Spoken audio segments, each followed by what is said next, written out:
everyone, this is Katrina Chen. 我是 Katrina Chen， 卑诗省负责儿童照护的省务厅长，跟 Burnaby Lohi 的省议员。今天非常高兴能够在此庆祝我们加拿大的青少年国际演讲比赛顺利成功，同时也要感谢我们所有的主办单位跟参赛者，有你们辛苦的努力，我们卑诗省才能够有这么多元文化跟丰富的一个社会。Thank you so much for all of your contributions, and I would like to bring greetings on behalf of our provincial government, our Premier John Horgan, to wish you a very successful contest. 也祝福大家在这个疫情的当中呢，能够多保持健康平安。Thank you and see you later. 本节目由艺空联盟拍卖平台独家赞助播出。下载 YKLM Auction App， 浏览更多有趣好玩的视频内容，更有机会赢得更多高端竞拍商家折扣。艺空联盟让拍卖成就美好生活。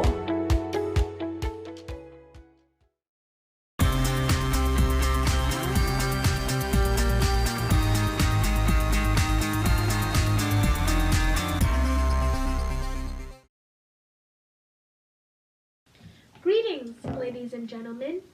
My name is Angie, and I come from Victoria, British Columbia of Canada. I have a small question for everyone here.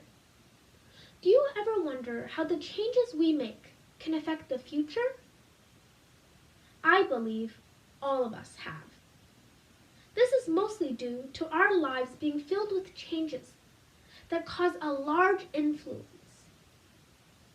In fact, my speech today will be discussing how small changes to our habits will have a tremendous impact.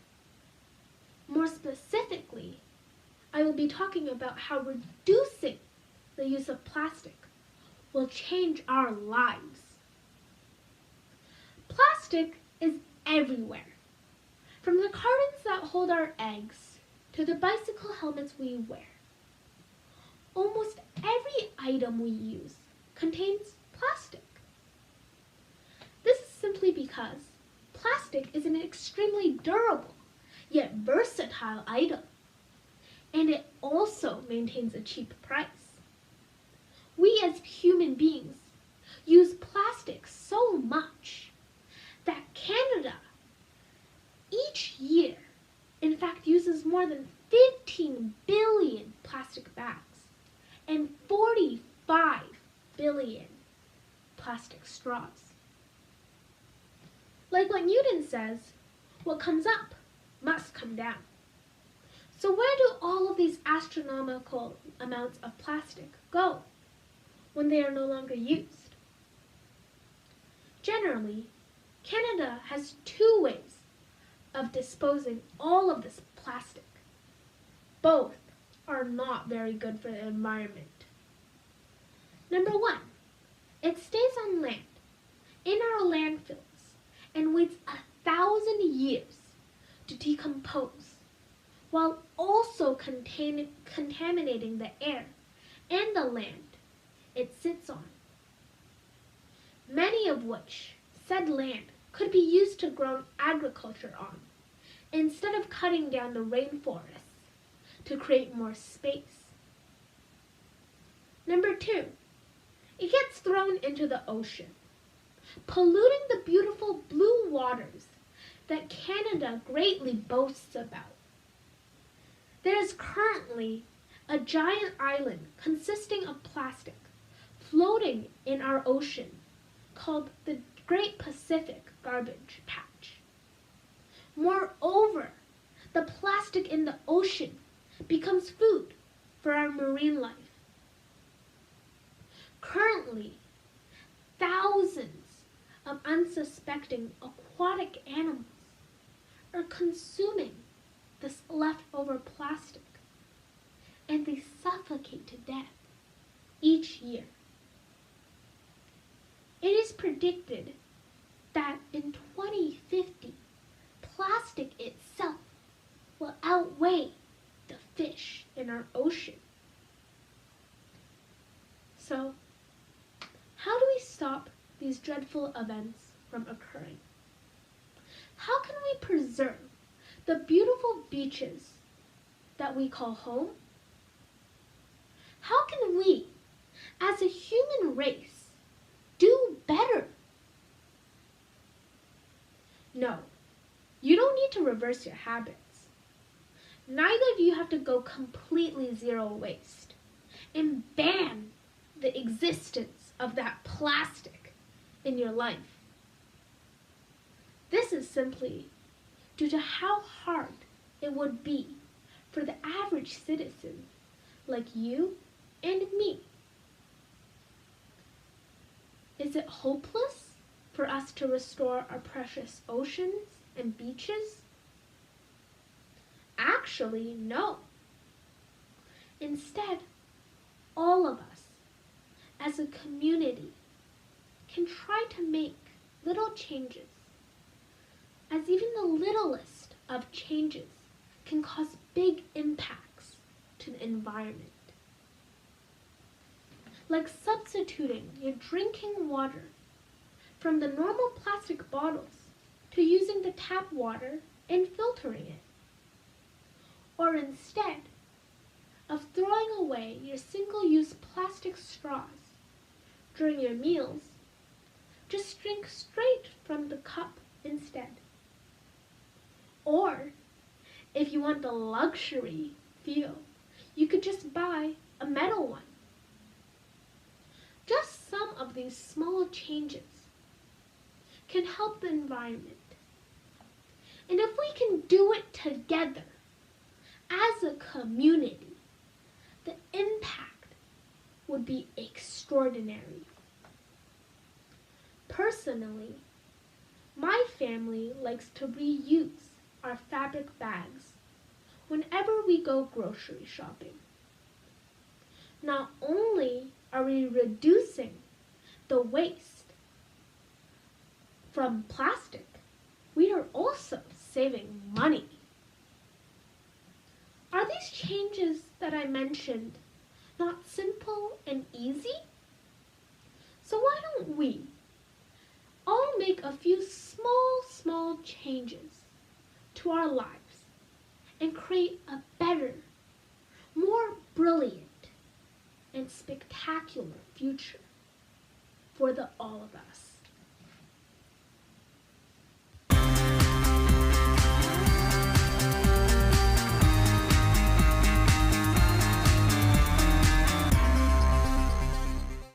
Imagine, every student in the world enjoys doing homework, asks for more, and wishes they could study all day long. What if all students thought this way? It's a simple thought and may seem absurd to some people, but how would it change the world? Well, let me explain it to you. Instead of going directly to school, we first focus on the environment. Our world is in danger. I'm sure that everyone has heard of this. Global warming, climate change, garbage problems, and now the COVID-19 pandemic. This is terrible news. If we don't put an end to all of this soon, and no exaggeration at all, our world could be destroyed and all of humanity wiped out. Everyone hearing this will just be rolling their eyes and wondering, great, just another one of those boring and unrealistic speeches about saving the environment. But wait, you are wrong. What makes this speech stand out when compared with other speeches is that I not only point out a serious problem, I also give listeners the most simple and yet the most useful solution, which I will talk about soon. Going back to saving the environment, I am sure that we all realize the seriousness of this problem. And I also know that nobody wants any of this to happen, but at the same time, nobody knows how to prevent any of this from happening. There are many articles on the internet having tips on saving the environment. If we each do our part, and even just pick one of those tips to do consistently every day, even after just 1 week or so, dramatic changes will take place. People will most likely say that they're too lazy or too busy to do any of this stuff. But as a matter of fact, we humans have a natural tendency to be lazy. It's not a fact. However, being lazy doesn't mean we can just watch YouTube in our beds the entire day. Imagine, maybe 20 years from now, these problems only get worse, and most of the people living in this world are still doing what they were doing 20 years ago. If we don't want that to happen, we must take major action right away. And here I introduce the solution. It is only a few words, and is really simple. Work hard, work together. When faced with any problem, this is always the solution. The problem now is that we are not working hard and working together. How do I know? International protests, COVID-19, garbage, climate change are all proof of that. If we all take one moment to just think about it, if we worked hard and worked together, would these problems still trouble us? You see on the internet many organizations devoted to overcoming all of these crises. Some might wonder, now why are we still facing these problems?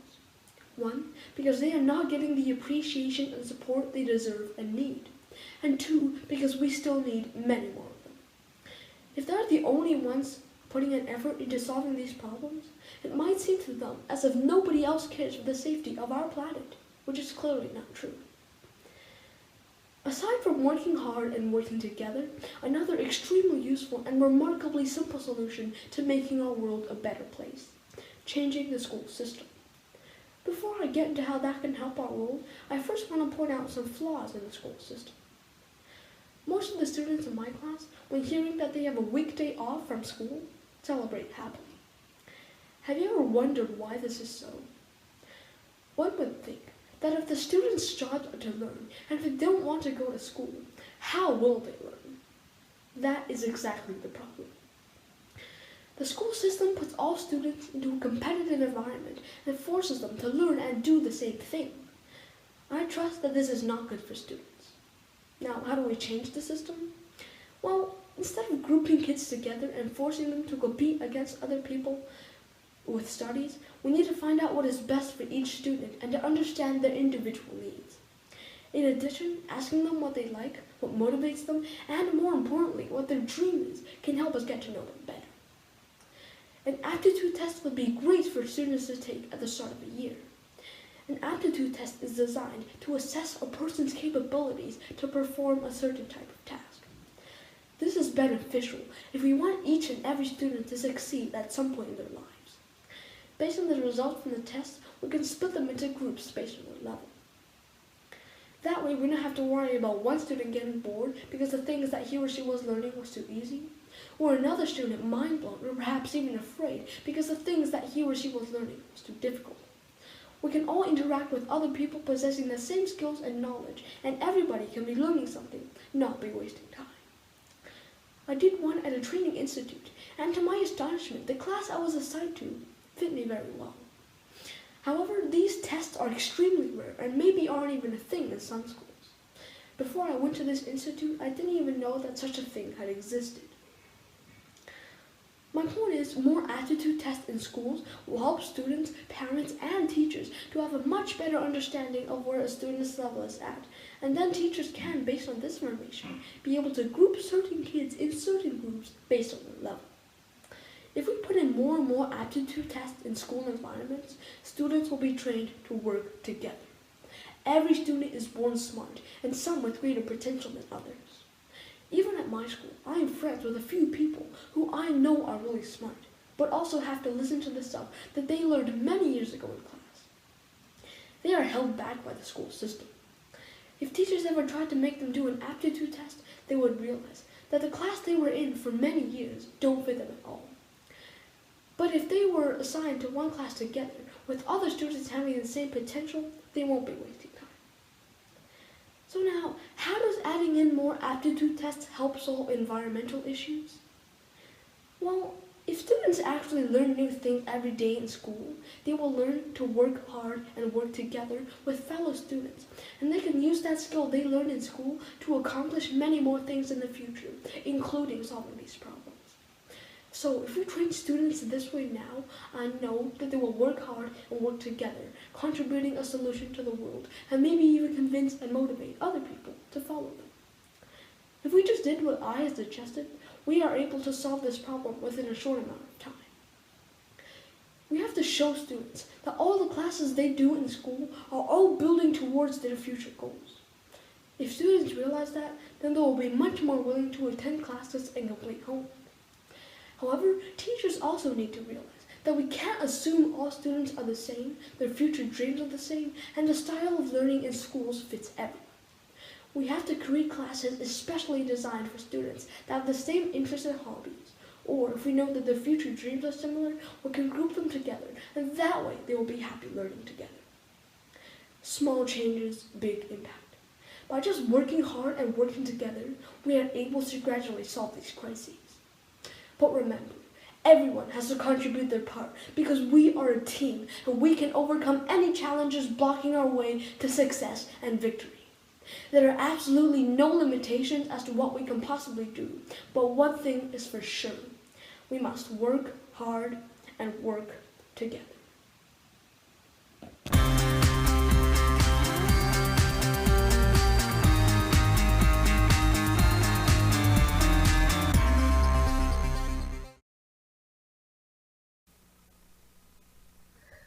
Life can feel like a bumpy road filled with ups and downs. It can feel difficult with the challenges we face on life's journey with no roadmap for it. There are smooth roads, bumpy roads, and sometimes we can get lost without knowing how to get back on the right road. Hi, my name is Ariel Wang.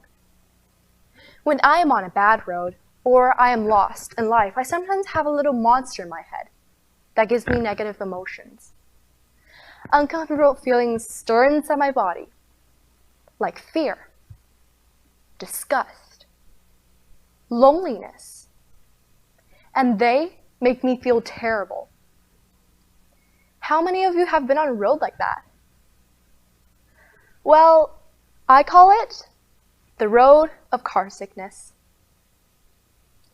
I remember that I would run to the school washroom all the time last year and give myself lectures about how I should behave around other people. I used to say to myself, other people do not need you. They don't care about you.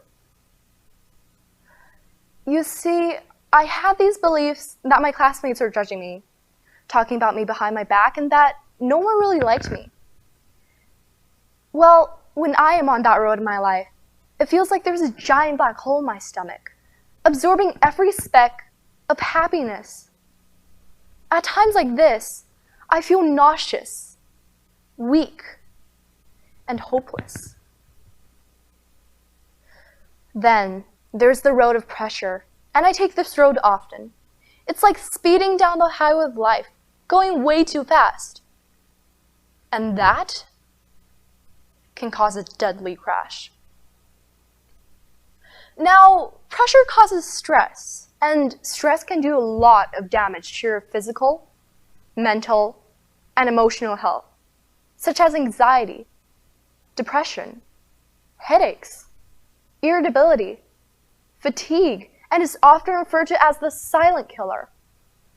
Prolonged exposure to sources of stress can quite literally make you sick, and the effects on your body can be life-threatening if left undressed.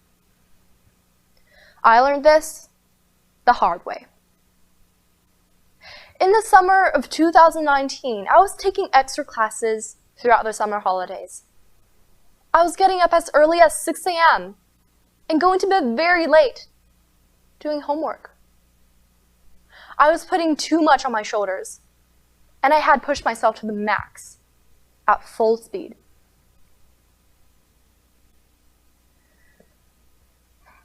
When this happens,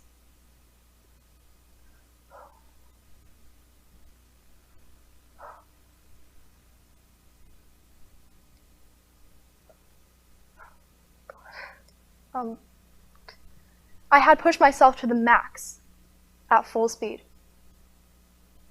And slowly, I was getting tired of this toxic habit. I was getting tired. And finally, one night, my mind was feeling blurry, and my body was shaking all over. The only thought in my head was, please, can this end already? But the next day, I was at school with a fever of 39 degrees Celsius. My parents took me out of school and to the hospital because I was so messed up. From that day on, I learned that overtiring and stressing is terrible for anyone's body and can lead to a fatal crash. And lastly, there's the road of road rage. When I am on this road, I'm comparing myself to other people. Like when someone cuts you off, or is driving a nicer car than you, or speed past you. I might get envious, jealous, or just plain mad. When this happens, I might become negative all the time, and therefore become a toxic person to be around. This leads to more lectures in the bathroom. I will lose my sense of direction, and slowly, myself. So I thought, wouldn't it be great if we had a roadmap to help us navigate these roads and to get us back on the right direction? Well, through my experiences, I have learned a few small but valuable lessons that help me, like a roadmap. They are small changes but have made a big impact on my life. And today, I'm sharing them with you so it might help you or someone you know. Number 1. I have learned to be a realistic optimist from the road of car sickness. I have learned to take some deep breaths, change that negative thought to positive thought, and I instantly feel better. Number 2. I have learned to relax from the road of pressure. I have learned to take that extra day off, sit back and have a cup of Nestea, and try not to think at all. Did you know?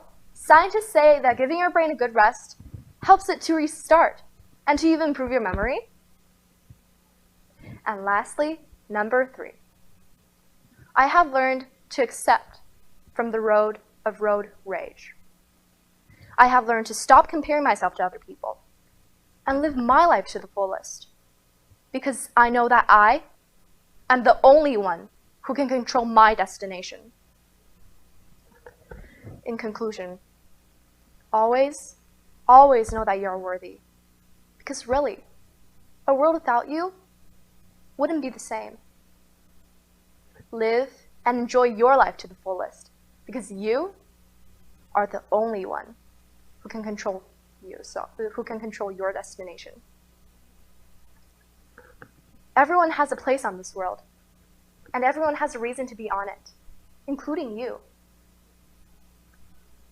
There is a lot of traffic on the roads of life, but whatever it is, know that we are all on this road together. Thank you.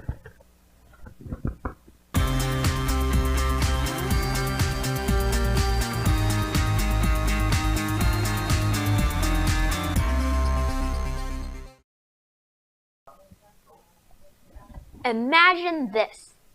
Let's say you rate your average work effort on a scale of 1 to 10. 1 is Mr. Lazybones, where you don't really care. Everything is meh, whatever. 10 is full-on working hard to achieve the best result. Now, let's say your average work effort is 8, and you work for a year. Then your work effort will be 8 times 365, which is 2,920. Another scenario is that you try your hardest to achieve your best and your average work effort is 10. 10 multiplied by 365 is 3,650. 2,920 versus 3,650. Wow! What a difference more effort can make. On the day that you are working at an 8 or 80% capacity, it doesn't seem like a big deal, but when you add it up, it really makes a difference. You see, a small change can make a big difference. COVID-19 had a big impact on the world, also my world. I remember when spring break just started and I expected nothing but to meet my friends again in April. That's when the outbreak in Canada happened and we were all trapped inside our houses. The first few weeks were pretty normal, but the next 3 to 4 weeks I just stayed at home, bored to tears. Then online classes started and I finally saw my friends again. Because I had online classes, all I did was spending lots of time on my iPad. The first thing I did in the morning was pick up my iPad. And at night, I wanted to sleep with my iPad. All day long, my life was my iPad. iPad at breakfast, iPad at lunch, iPad at dinner, iPad for homework. Why, I even brought my beloved iPad to the toilet with me. Every day was the same thing. Wake up, iPad, iPad, iPad, and the next day, rinse and repeat. It was like I'm a orangutan with her new baby never letting go.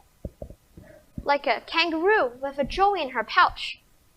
Like an octopus holding onto a clamshell. Like I was dating my iPad. One day, a disaster happened. I was walking down the stairs in another iPad trance. I was so preoccupied with my iPad that I was paying no attention to where I was going. Suddenly, I missed the first step. Gung, gung, gung, gung, gung, gung, gung. I went spiraling down the stairs, head over heel, half in shock, screaming, and believe it or not, more worried about my baby, my iPad, than my bones. My iPad! My iPad! Where is my iPad? It was the first time my iPad fell out of my hands. I checked it over. It was okay on the outside. Then I turned it on. Yes! Everything worked. Thank goodness. I have forgotten about myself. Turns out I'm okay. Kind of funny, right? But this woke me up and brought me to my senses. Have you ever had an argument with yourself? Like an angel on your right shoulder and a devil on your left? Well, that's what happened to me. Told you shouldn't have been so addicted to that dumb Roblox game. But it's good. You never played it, so you don't know. Well, that doesn't explain why you made us fall down the stairs. Well, why didn't you stop us? 'Cause you're the one so focused on the game. Why don't you use that power to focus in class? Focus in class? That's no fun. It's about the iPad. If we can never play games again, then we'll go insane. Hey, how about this? Let's just check our screen time and I can prove it to you. After this devil and angel fight, I came back to my senses and decided to check my screen time. It was unbelievable. 6 hours a day. I never even noticed I was on my iPad for so long. If I keep this up, my brain will turn into mush, and that's a fact. Then Angel spoke up again. Hey, how about this? Let's only play for 2 hours a day. That should be great, don't you think? I nodded to myself. So what ended up happening was I had all this extra time. I thought, what can I do with all this precious time? I could get my work done, which takes about 2 hours per day, then do something else. Then it came to me. I remembered about a channel that I used to watch a lot. Dan TDM. He was my childhood idol. 4 years ago when I started watching him, he only had 2 million subscribers. Now he has more than 20 million. I want to be like him one day. So I took out my laptop that day and searched up how to start a YouTube channel. I quickly got the hang of it and started posting videos. My first video was very plain. But after I got an editing app from my mom, my second video was a success. Right now, 96 people have watched it, and I personally think it is one of my best edited videos I have ever made. YouTube had a big impact on my life. Ever since I started YouTube, I've been doing way more productive stuff other than only playing games. Maybe one day I'll even earn some money. Now, let me tell you a story that I'm pretty sure you've heard about. Trading a paperclip for a house.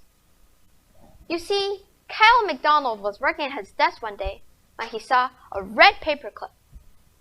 He thought, what if I trade this red paperclip for something better? His first trade was a paperclip for the fish-shaped pen. Now, normal people will just stop there. But Kyle kept going. He traded the fish-shaped pen for a doorknob with a weird face on it. Then the doorknob for a camping stove. It got to a point where he traded his role in a Hollywood movie for a house. Can you believe this? All things are possible if you dream. But the main point here is that he made small trades, just like you making small changes. It's the small changes that eventually lead up to bigger and better things. Maybe you have something frustrating going on in your life. Maybe your school career isn't going well. Maybe you're lonely. Maybe as an adult, you just don't earn enough money. I have told you a few stories about small changes that lead up to big impact. Stop and think right now. What is that one thing in your life that you want to become better at? Now, what is that one small change they can make that will begin to turn it all around? As the famous Chinese philosopher Lao Tzu once said, "The journey of 1,000 miles begins with one single step." Take that one single step this very day. Thank you.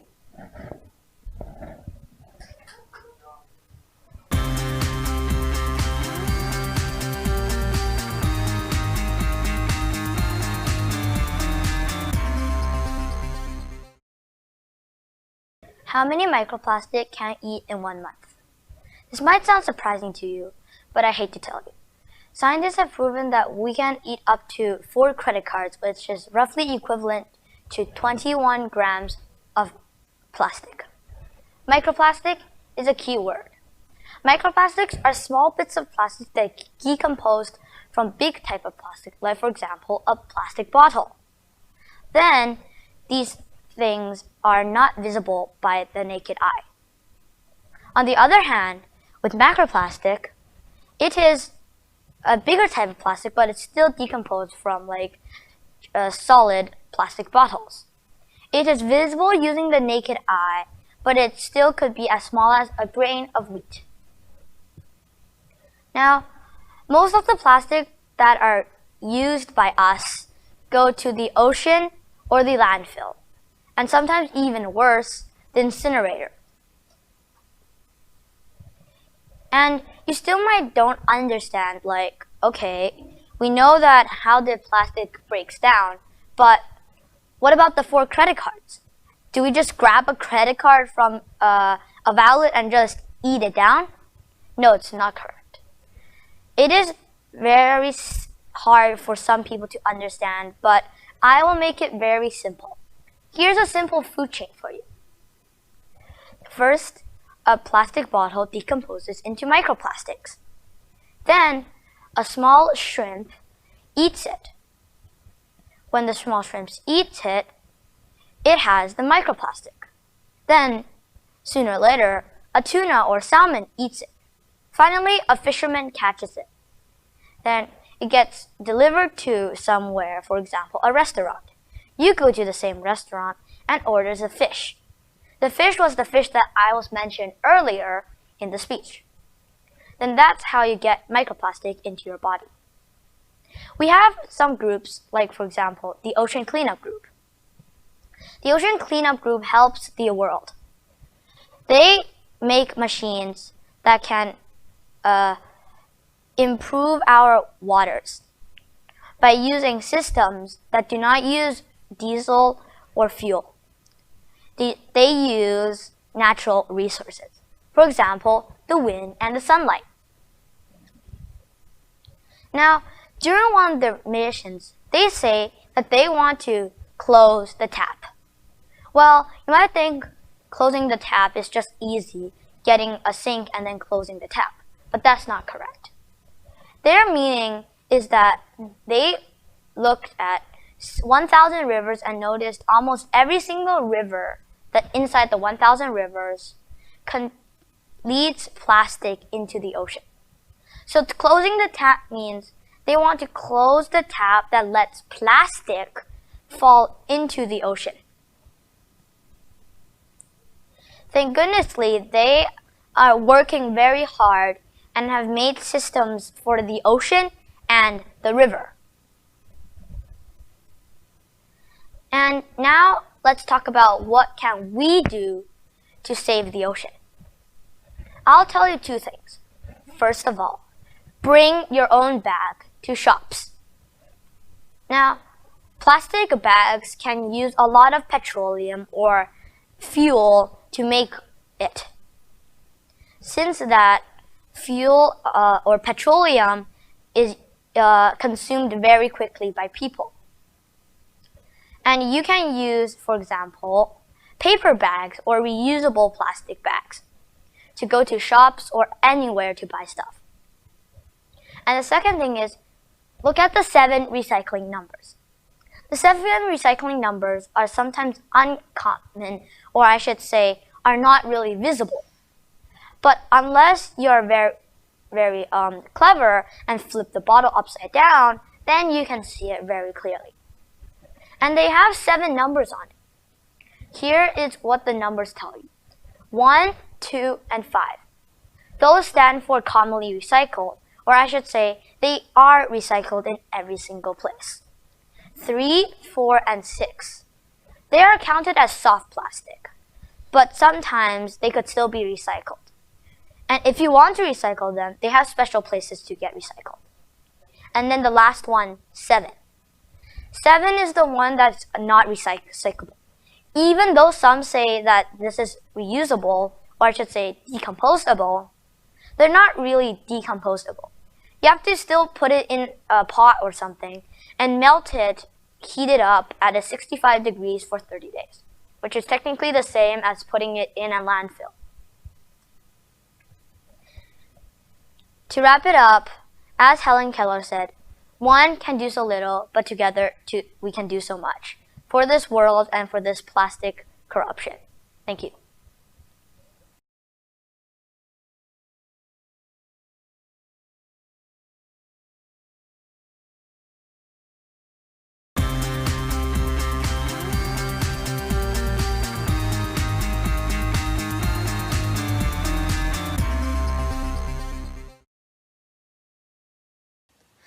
Small Changes, Big Impact by Gabrielle Shine. Almost 31 years ago, Neil Armstrong walked on the moon and said, "That's one small step for man, one giant leap for mankind." It marked the culmination of a decade of smaller achievements by the U.S. space program to ultimately attain a major historical milestone. In this speech, I will address how small changes should result in a big impact on how we, as a society, can all live harmoniously and equally together back on Earth. As a young woman, though, I can't help but think that Neil Armstrong's message would resonate even more powerfully, touch more people, and better stand the test of time if a small word change had been made to humanity or humankind from the use of mankind. Sure, it's not quite as catchy, but while a man was truly taking the first step on the moon, NASA was full of men and women working on behalf of all Americans. It is because of them and each and every one of their individual contributions throughout the process that a successful mission was achieved. Now let's shift over to how this may apply to women and our continuous fight towards equal rights. For years, women suffered through tremendous discrimination and lived under the power of misogynistic men and their corrupt beliefs.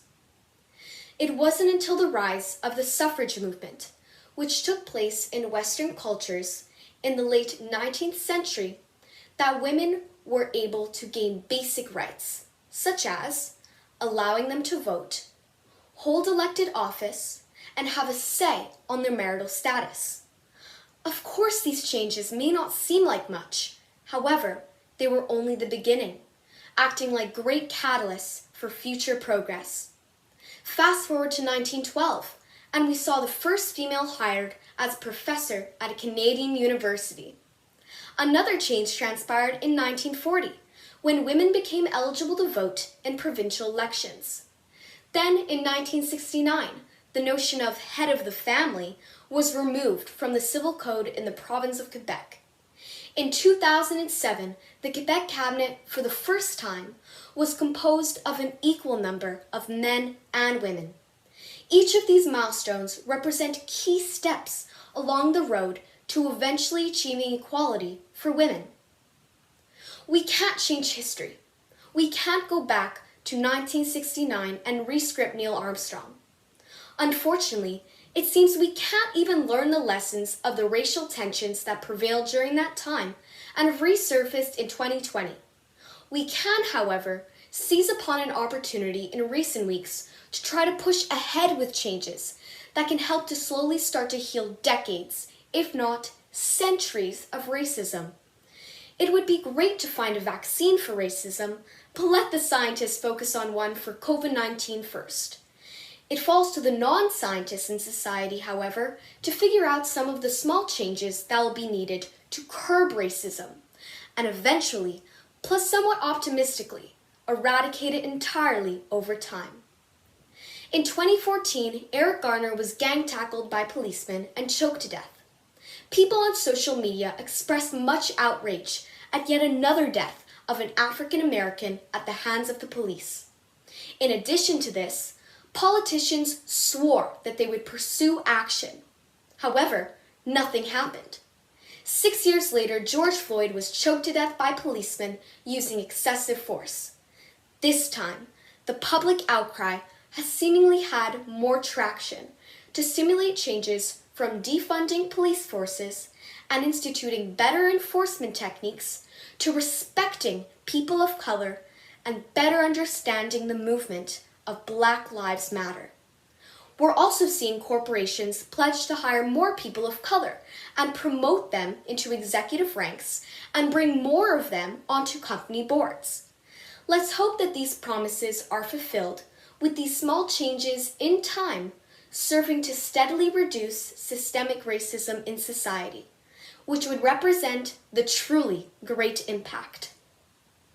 Also emerging from the George Floyd protests have been other efforts at stemming racism, both past and present.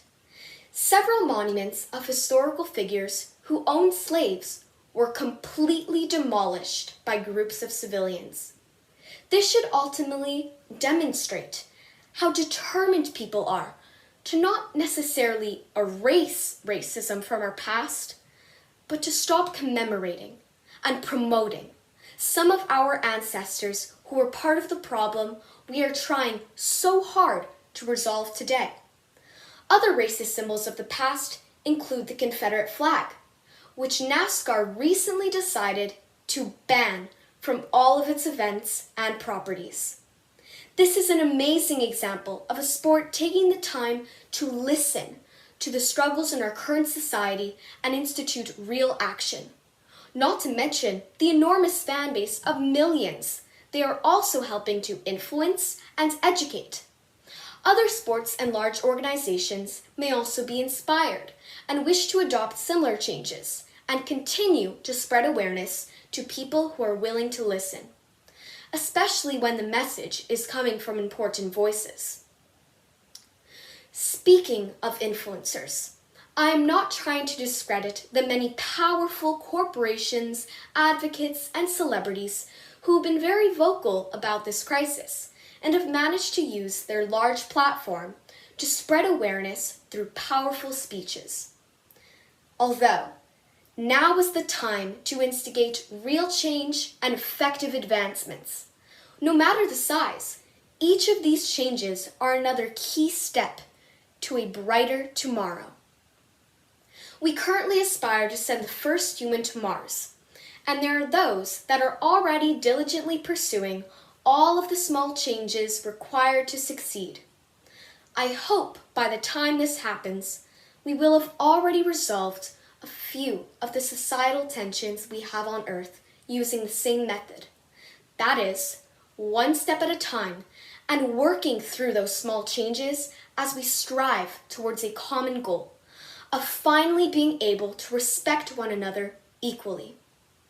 So the next time you take a step towards helping someone that may be a little different from you, or show kindness towards someone from a different background, think of the giant leap all of us can make together to end racism, sexism, and improve mankind.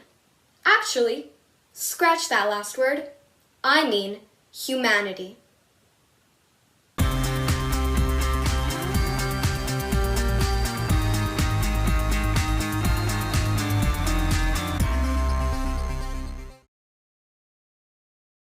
Dear judges and friends, we all heard the popular saying that a flap of a butterfly wings in Amazon can cause a tornado in Texas. Does this thought sound too fictitious to be true? Well, here we are today, going through one of the biggest challenges in human history, COVID-19. Remember, we only started with a couple of infections. As of today, 10 million people have been infected, and 500,000 have lost their lives. Doesn't it teach us that small actions can make a big impact? This is not the first time that nature is teaching us this lesson. In fact, when we exploit our wildlife and biodiversity, did we care that this could cause a viral spillover? When we increase carbon emissions, did we ever really care that the small change in global temperature could significantly compromise our wild habitats? And when we waste food, didn't we conveniently forget that nearly 15,000 kids die daily out of hunger? Didn't we forget that hunger and malnutrition could catalyze the impacts of a pandemic? We never expected that our negligence would hit us like a boomerang. We never considered that the challenges humans face on one end of the world could also be ours. This pandemic is the final wake-up call for all of us human beings, for our collective survival. Now, let's think of the butterfly effect in a positive direction. What if each and every one of us took little steps in a constructive manner to make a beneficial butterfly effect? The first little change I propose is to say no to illegal wildlife products. Studies show that illegal wildlife trading has become a big and growing business. Not only is it cruel and ignorant, killing wild animals, but it also generates pandemics, which will ultimately destroy all of us. Remember, we have more than enough food, medicine, nutrition, and apparels today if we are willing to care and share with each other. There is absolutely no need to disturb the wildlife. So, let's stop buying such products, which will eventually stop that industry from booming. The second little change is changing our daily habits to reduce carbon emissions. Why carbon emissions? Well, when we increase carbon emissions through our daily activities, remember, we are all contributing to a rise in global temperature, which means ice flows are diminishing in the Arctic. And polar bears have to swim farther out to hunt for seals. There are thousands of more examples on wildlife becoming climate change refugees. How cruel are we, right? Globally, scientists believe that global warming and habitat loss is associated with spreading diseases from wildlife to humans, such as Ebola, SARS, COVID-19, and many others. We destroy their habitat, and we get the reward in the form of epidemics. The increase in global temperature also means that regions that stay frozen all year long are starting to melt. These regions are called permafrost, a good reservoir for ancient bacteria and viruses. For example, scientists found the 1918 Spanish flu virus in bodies buried in the graves of Alaska's tundra. 4 years ago, a 12-year-old child died, and 20 other people were infected by anthrax in the remote part of Siberia, where permafrost soil had thawed, exposing a corpse of a reindeer that had died 75 years earlier from the same disease. So, every one of us has to act now to minimize global warming. If not, our existence will be under question. So let's try to cut down carbon emissions in every single activity we do in our daily life. How? Let's cut down the use of plastics. Recycle as often as we can. Avoid the use of single-use plastic cups. Take shorter showers, bike to work, and even change our daily food habits and whatsoever possible. The third set of changes I propose is to stop wasting food. Globally, we produce enough food to feed everyone. Unfortunately, 1/3 of the total food produced is wasted. 1/4 of that wasted food is enough to feed all the hungry people in the world. So, let's take up the Zero Hunger Challenge and consider someone else's hunger as our own. Wasting food also increases global warming. When you throw 1 apple away, we are neglecting the 100 liters of water it took to get that apple to its consumer. Wasting food accounts for 3 times higher emission than what all aeroplanes emit. So please, buy only what you need. Friends, we have to bring our compassion back beyond borders, beyond race, and beyond all boundaries. By changing the micro-habits in our daily life, we are reconstructing this Mother Earth as a better place to live. So let's pledge to say no to illegal wildlife products, reduce carbon emissions in every single step in our daily life, and buy only what we need, if possible, from a local market. When we all care for each other in our environment this way, that would create a positive butterfly effect, a far-reaching ripple effect in a positive direction, making this planet a paradise for us and our generations to come. Thank you.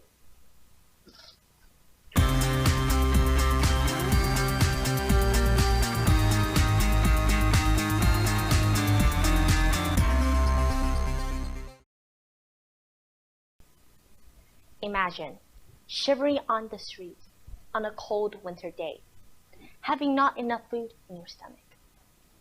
And when someone walked into their house, you wonder, where's my home? 2014, September 7th. I went to a fabulous noodle restaurant that day, but it will not be the noodles that I will always remember. It is the wonderful thing that my mom did and taught me. I just finished eating, and I was a bright ray of sunshine. Nothing could cheer me up better than a bowl of noodles. Then I saw a little girl shivering on the ground, munching on a stale piece of toast. Then I shrugged and forgot about her. When my mom saw her, though, she said, "Lily, wait." And she walked back into the restaurant. I was curious. Then the best thought popped into my head. I thought she was giving me a second helping. I retract what I said before. Nothing could cheer me better than a second helping of noodles. But when she walked back, she walked to the girl and gave her the piece of noodles. I was confused. Then, when I saw her smile, I understood. That smile could light up the whole day. And that's when my mom told me, something that might be small to you can mean a whole world to others. And when small things add together, they can make a big difference. 2018, February, Canada. I just entered the organization called the Coldest Night of the Year. It is a fabulous foundation where they support all the local food banks. My job was to go door and door and knock, say, "Hello, would you like to donate to the Coldest Night of the Year?" We, in the end, only got around $1,000. But the whole organization got over $10,000. And that's when I realized that when everyone worked together, small things can make a big difference. To 2020, this is a year full of surprises. Have any of you gone to the Vancouver Aquarium? I certainly have. And it is one of the best places. I had so many happy times. Also, I broke a fingernail there. But when I saw the headline saying that the Vancouver Aquarium was closing down, I was shocked. I remembered how good they treated me there. And seeing that about 10,000 animals were going to put to sleep was devastating. So that's when I decided to form the Save the Vancouver Aquarium Foundation. I understand that it's not an original name, but I couldn't come up with anything else. In the end, we got over $8,000. That might not be enough food for even 1 month.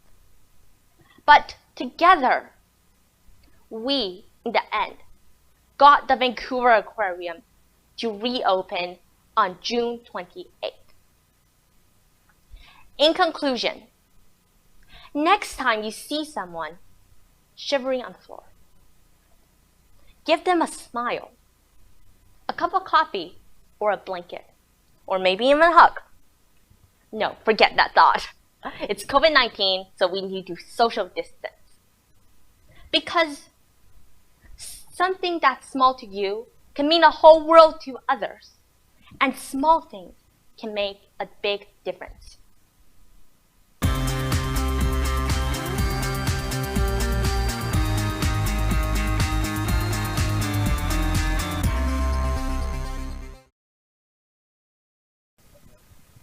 About 6 million years ago, man 1.0 swung from a tree, ate figs, and built nesting trees because it was too dangerous to stay on the ground. He lived in Africa. We know this because scientists discovered a 5.77 million year old fossil of our first ancestor. They named him Ardipithecus cadaver. Hello and welcome. I'm going to walk you through human evolution. So sit back, relax, and listen to the definition of boring. Here is the big word for you, Australopithecus afarensis. I'll refer to this as Man 2.0. Also, this might be surprising. Australopithecus africanus not only evolved into Australopithecus afarensis, but also many other species, like Australopithecus sediba and Australopithecus anamensis, with Australopithecus afarensis being one of the main ones. One important trait they developed is that they, like modern humans, walked upright. A little confusing? It will make even less sense in a few minutes. I'm talking about your ancestors from a long time ago that is not imaginable.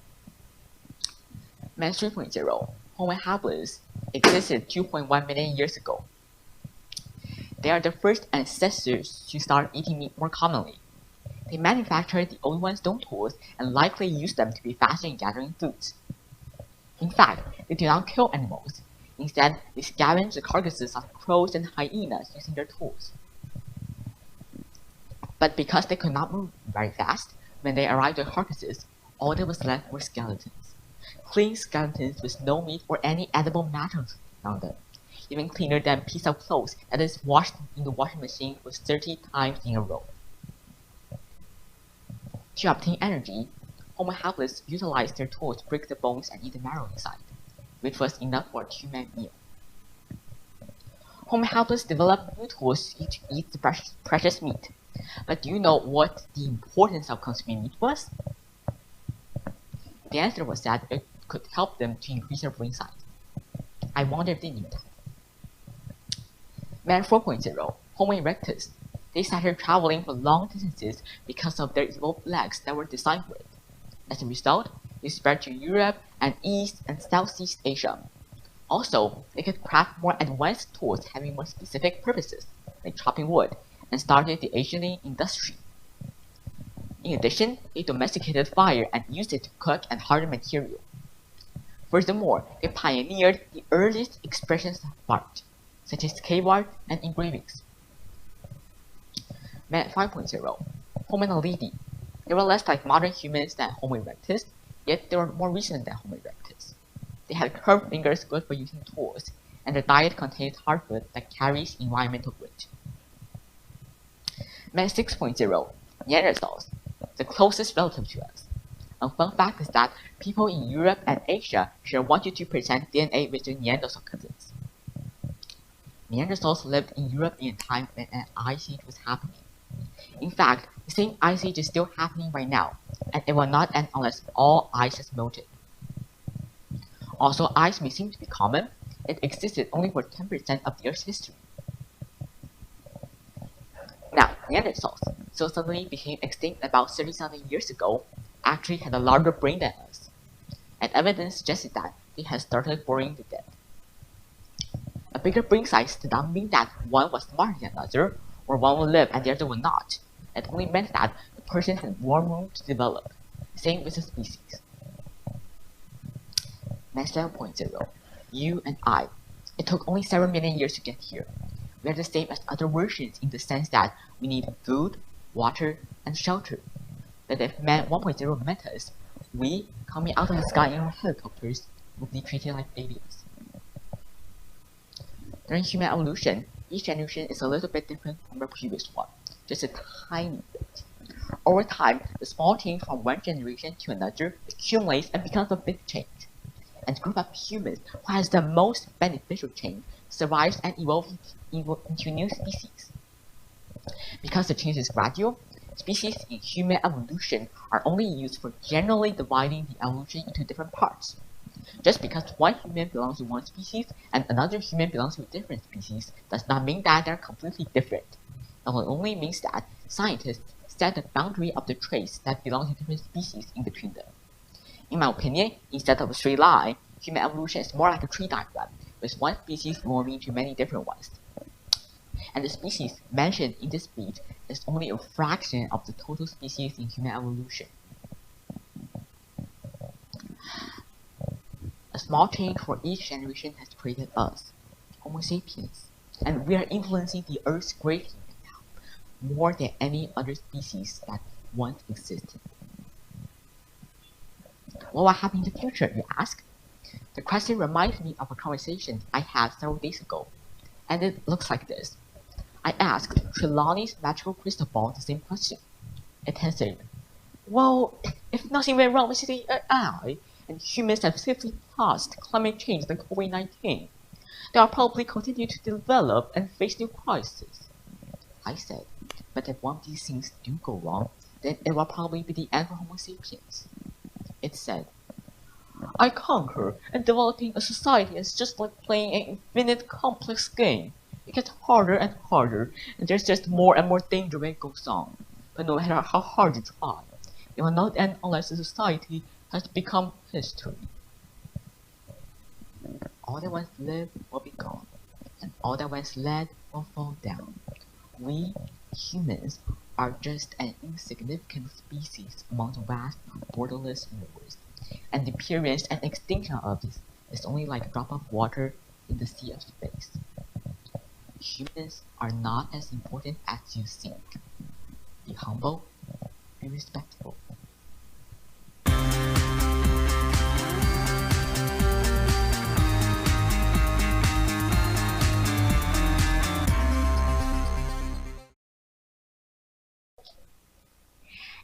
crazy times, I have been like many of the kids in the world, trapped in the house on my computer.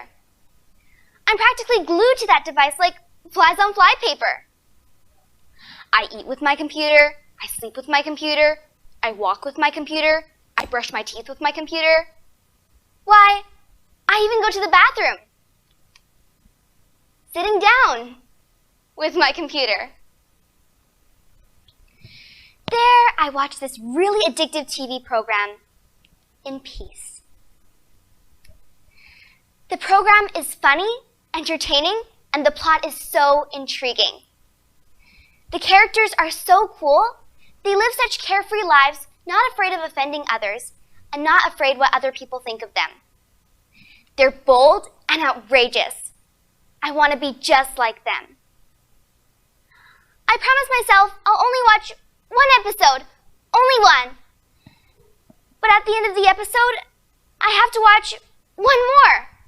And at the end of that episode, just one more, then one more.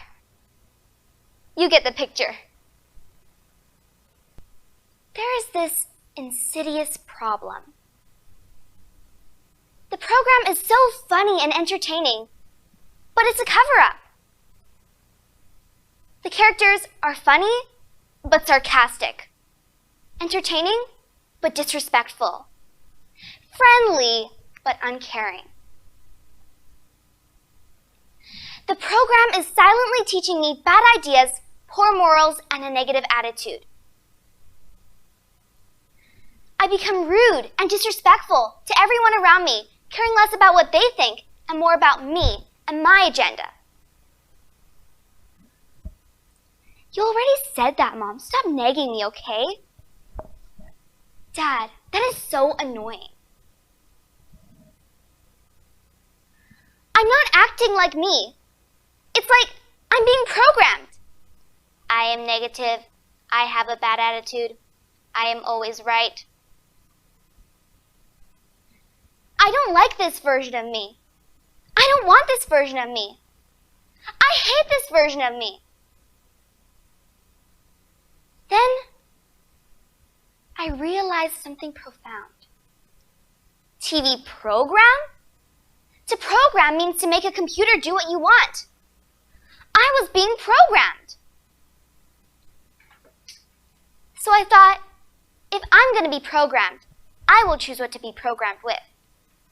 I will change what I watch. All I have to do is choose positive programming. Easy peasy. So I did it. I made just one small change. I found this really cool YouTuber who was super positive. Her videos were hacks on how to live a better life, how to manage your time, how to organize your stuff, and how to curl your hair. Sorry, boys. Every single morning, I woke up at 5. I prayed, I exercised, and I made healthy breakfast. I felt so positive and empowered. It's so great to have your life in order. I stopped the bad programming and replaced it with good. Small change, big result. Looking at the small changes I made that added up to make a big difference, I started thinking outside of myself. My dad used to fly airplanes. He told me that with airplanes, if you're off your heading by even half a degree, a couple hours later, you can be hundreds of kilometers away from your destination. Small change, big result. I noticed how grumpy people are in public. If people could just take a second to smile and say hello, the world would be so much better. Small change, big result. Studies show that people around the world buy 1 million plastic bottles per minute. That's almost 1.5 billion plastic bottles per day. That's crazy. What if people just use a reusable water bottle for just one day even?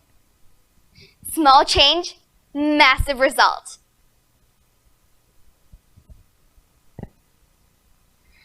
Now let's dial it back to the present and ask the important question. What are the small changes you need to make to get your big result? For example, I'm writing a book. I'm sure you will agree that is a big result. But if I don't write a small amount each day, I will not get that big result. Another example. Save a small amount of money each week, and years later, it will add up to a big result. Famous Chinese philosopher Lao Tzu said, "The journey of 1,000 miles begins with a single step." The commitment to that small change is that single step. I entreat you. I encourage you. I implore you. Make that small change today, and you will get your big result. Thank you.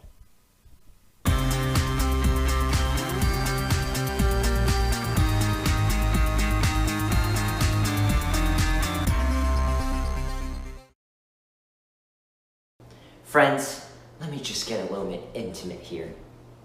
When was the last time you got your heart broken, but you still tried to hold on to the person you loved? You tried to keep them back. You tried to get them back. I'm sorry. I probably shouldn't have asked that. This year has been too depressing and morbid that I probably should have asked. I actually wonder what 2021 might think of us when we are in literally a pit of hell. But friends, why do we need to hold firm when we are faced with external pestering from the internet, from face-to-face contact, and anywhere else? Let me tell you this. In July of 2020, I went to a lifeguarding course in Richmond, BC. There, I learned loads. I learned how to do CPR and how to do atrial fibrillation work on someone that was literally about to die. I learned a lot. Maybe I'll be able to capitalize on that later, make some money. Besides that, I need to give you some background info. Keep in mind, I am a person that really likes order and straightforwardness. I keep myself prepared. What do you think? Goggles and cap and a pull boy? That shows really that I care. Even though it might spend a week of my time and I secretly hate the fact that I'm with a bunch of people that are taller, stronger, and a lot more unwisely than me, I still try to keep a straight face. On the day of the trip, my mom and I, we got in the car and we went. It was going normal, great. Nothing bad is happening. Unless my mom had to say something like this. Surya, don't you dare get bullied there. Those kids out there, you know, they bad people, so you don't dare get bullied here. Hold firm. No, don't get bullied. Keep in mind, my mom might not sound like that, or that might be a little bit too much. But there were 21 other people that were also watching me getting dropped off, and my parents talking like this to me. In that situation, I could do nothing else but curl up into a ball and sit like this on the pool deck for the next hour.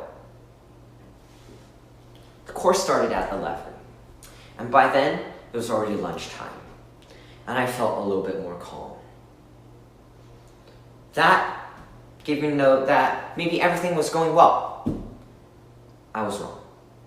The next moment, a guy called Michael walked up to me, and he said, I quote, "Yo, give me your lunch now or I'll report you to the police." Now when I hear that, I just think someone's going insane and they're probably drunk. But this guy was way too overwhelming. I will take your lunch and you're not gonna do anything about that. When I hear that, I try to hold firm. I might be some of those people that might get embarrassed, as you saw outside of the car. Whew, I still can't forget that. But I always hold firm when I am faced with something that affects me personally. So when that happened, I stood up for myself and said no. I said no to the fact that Michael was trying to take my lunch, trying to make me feel powerless. The next thing that happened was probably a Messiah. He let go. I never knew bullies were actually this weak. I just said no and they left. So sad. Hey, if you're Michael out there, don't come for me. I've got nothing in my house. Trust me, I have nothing. But friends, although my ending to my story, personal story at the lifeguarding course, might seem like a fairy tale. You might have experienced deep depression or sadness, and the fact that bullies online or bullies in person have affected you greatly, and you feel down. If that's the case, talk to someone you know. Talk to someone that can hold firm. Talk to someone that will stand up for you. And I hope things will go your way. For everyone else, congratulations. You know how to take a stand for yourself. And you've realized that holding firm and being strong when faced with external pestilence is not unbelievable. So I ask you all today, friends, contest chair, and everyone else, please take away from this speech that whatever situation you're in, when you hold firm, when you take the small action of saying no or protecting yourself, you'll realize that using a small action, stepping out that door, stepping away from the action, will affect you greatly. And maybe, and the most cliche thing I'll ever say in this speech, change your life. Thank you.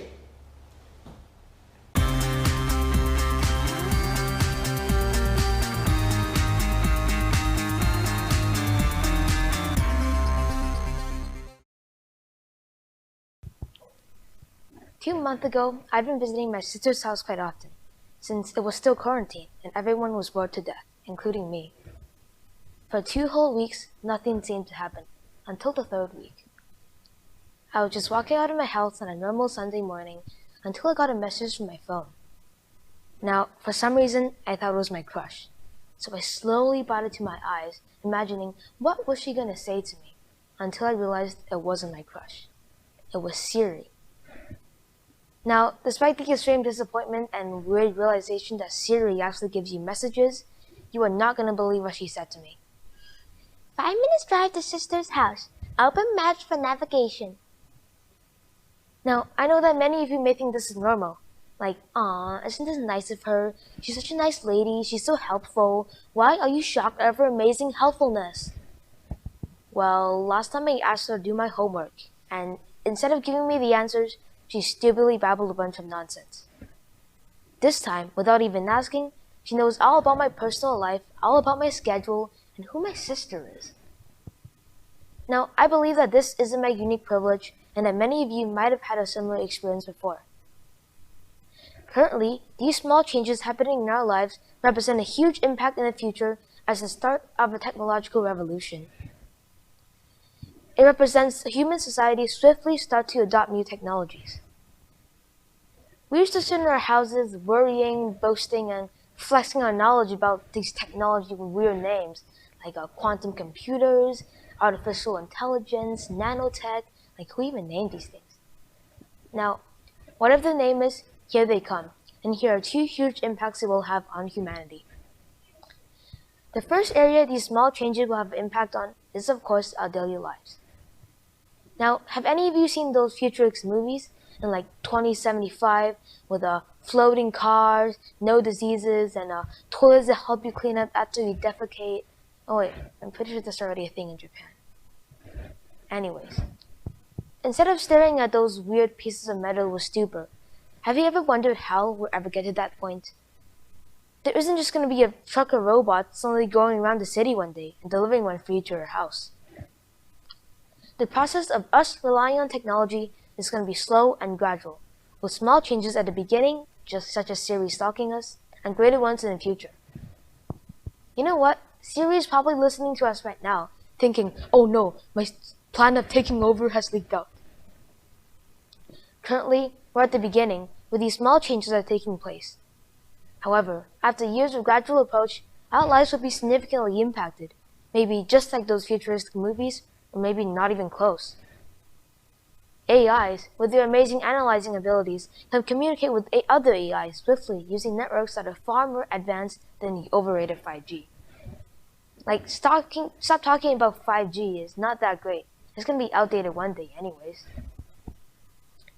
Besides that, there's also this thing called quantum computers, with its amazing calculation abilities because of some weird scientific reasons that I don't really know. Like, look, I'm not a scientist and I can only bring you this far. But believe me, time will eventually bring you to this remarkably advanced world. Besides the daily lives, another aspect that will be impacted is the government and the management. Now, for the past century, instead of some old man looking over 1 million files, the government has already made the change of using some technology, like computers, cameras, and some other ones that we don't know. However, these changes are technically extremely small comparing to the future that is leading to. The AIs and quantum computers, with their amazing analyzing abilities, can give the country a better plan for the future. They can also solve crimes that are straightforward, and in that case, Sherlock Holmes will probably lose his job, and you have no more novels to read.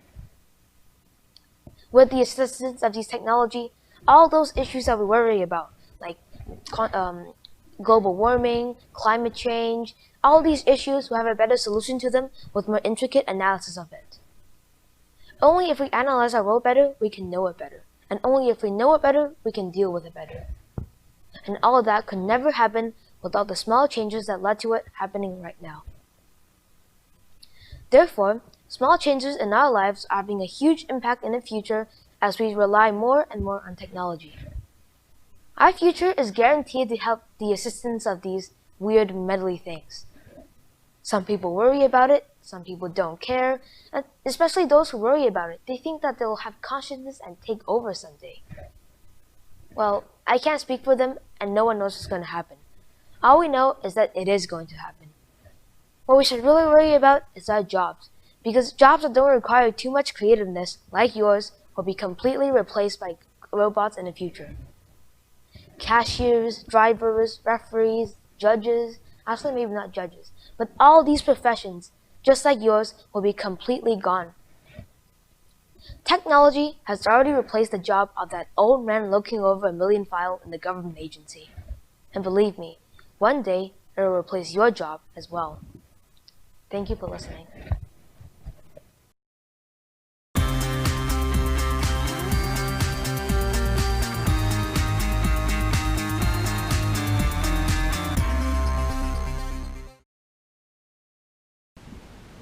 My school vacation started. I knew if I need to be in freedom, I must go to my grandmother's house.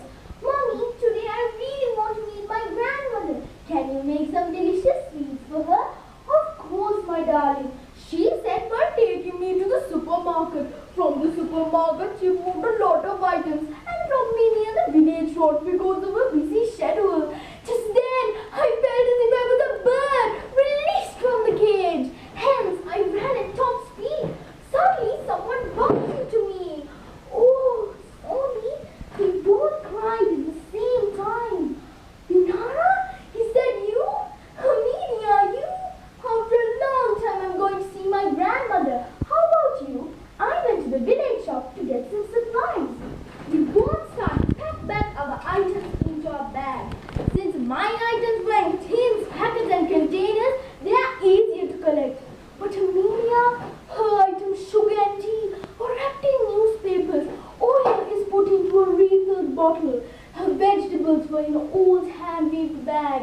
As I looked sympathetic towards her and helped her, she smiled without saying anything. While we were walking on the village road, I said, "Oh, look at the beautiful trees, the water-filled ponds, the sounds of the birds' twitter, the fresh air.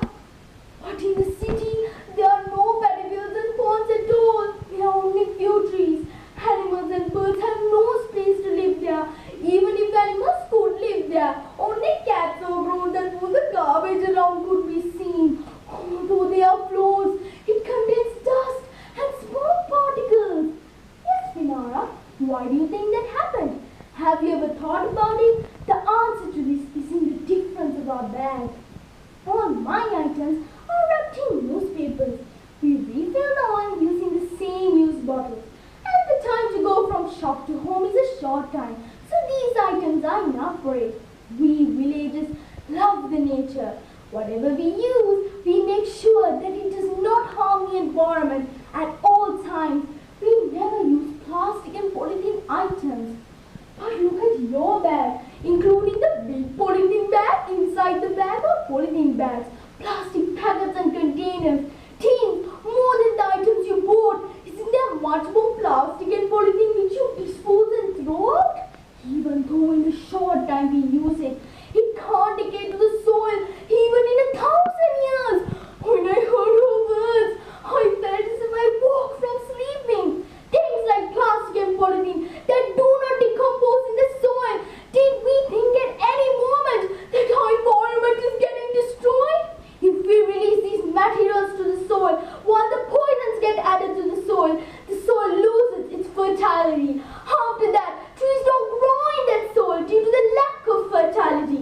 So gradually, without us feeling it, the beautiful greenish environment becomes a dull, sticky and disgusting place to live.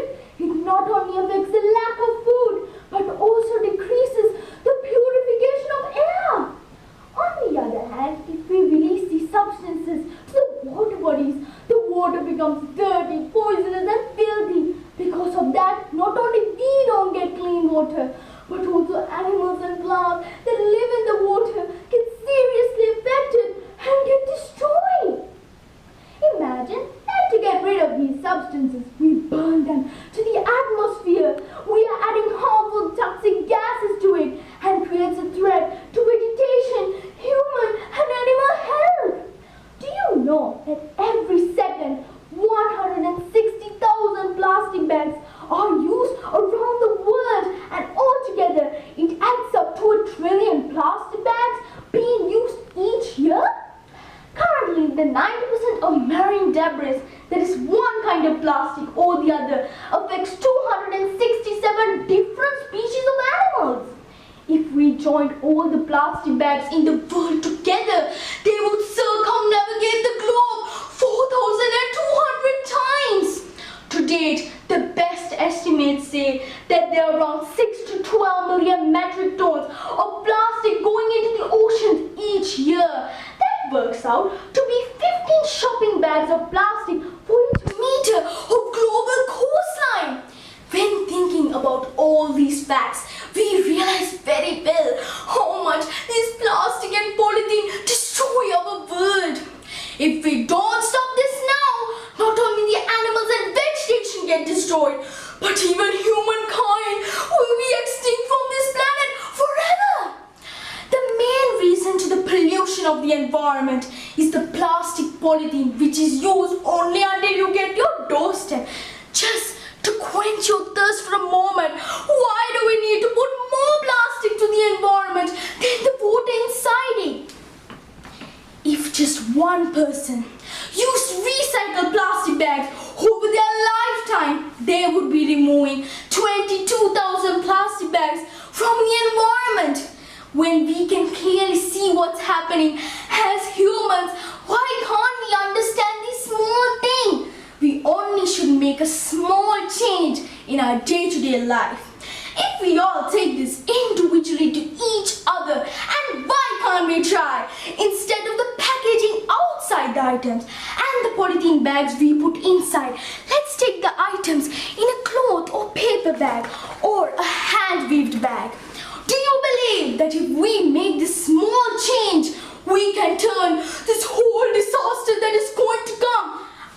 die down. Furthermore, do you know that we can change this destructive tomorrow and keep this beautiful earth for millions of generations just by doing these simple and small changes? Once, the former president in USA, Barack Obama, said, "Change will not come if we wait for some other person or some other time. We are the ones we've been waiting for. We are the change that we seek." Let us do the small individual roles in each other. Small changes bring big impact. We are the world. We are the children. We are the ones who make a brighter day. So let's start giving. There's a choice we're making. We're saving our own lives. It's true, we'll make a brighter day. Just you and me. Thank you.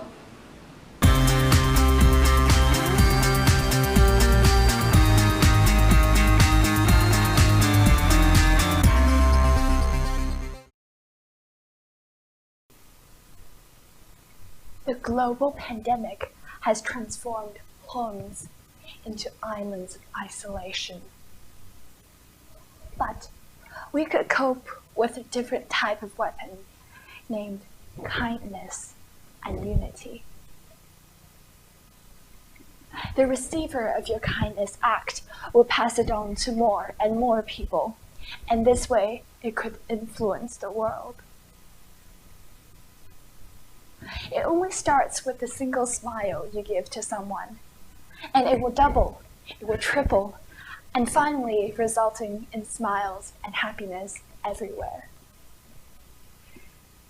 There has been a small incident in my life that influenced my belief on humans are actually kind. It was a snowy day, and I was playing with a thick pile of snow by a bus stop. When the bus arrived, I got on in a hurry. But suddenly, I remembered, oh my God, I left my gloves.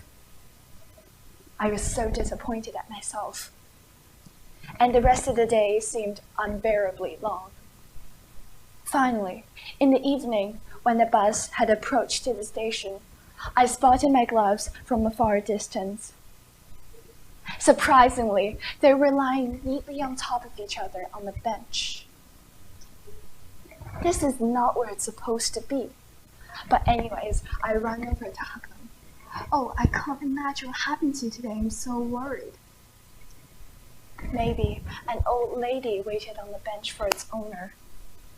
Maybe a little girl wanted to grab it, but her mother stopped her and said, "Honey, it might be someone else's property."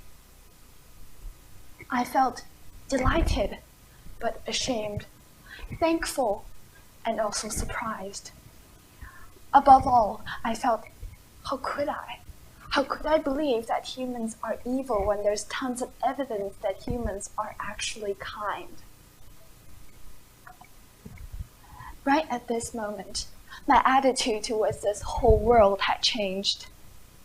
Everything outside seemed brighter and much more delightful. It was just such a simple lost and found story that planted a little seed of kindness deep down in my heart. And throughout the years, it kept on blossoming and blossoming. And I felt the keen desire of wanting to help others and volunteer. Now, for 2 years, I have been a volunteer in a marathon. And for 3 years continuously, I helped the little kindergarteners in our school. Their smiles are the best presents I could get. It is because it tells me that I did something in my capacity that could help them in need.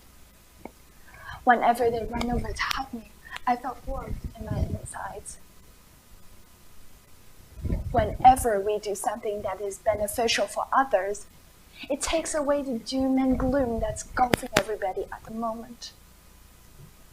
Always may you remember, the impacts of these small changes in your life would go a long way. May the baton of kindness be passed on forever, and may the flame of love never go out. Thank you.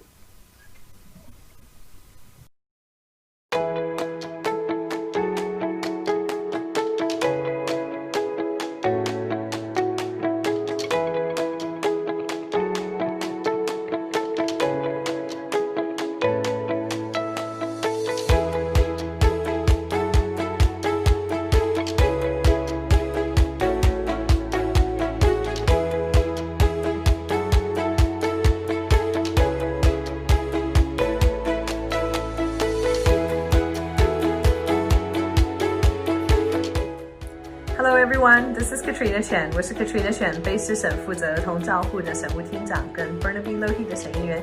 今天非常高兴能够在此庆祝我们加拿大的青少年国际演讲比赛顺利成功，同时也要感谢我们所有的主办单位跟参赛者，有你们辛苦的努力，我们卑诗省才能够有这么多元文化跟丰富的一个社会。Thank you so much for all of your contributions, and I would like to bring greetings on behalf of our provincial government, our Premier John Horgan, to wish you a very successful contest. 也祝福大家在这个疫情的当中呢，能够多保持健康平安。Thank you and see you later. 本节目由艺空联盟拍卖平台独家赞助播出。下载 YKLM Auction App， 浏览更多有趣好玩的视频内容，更有机会赢得更多高端竞拍商家折扣。艺空联盟让拍卖成就美好生活。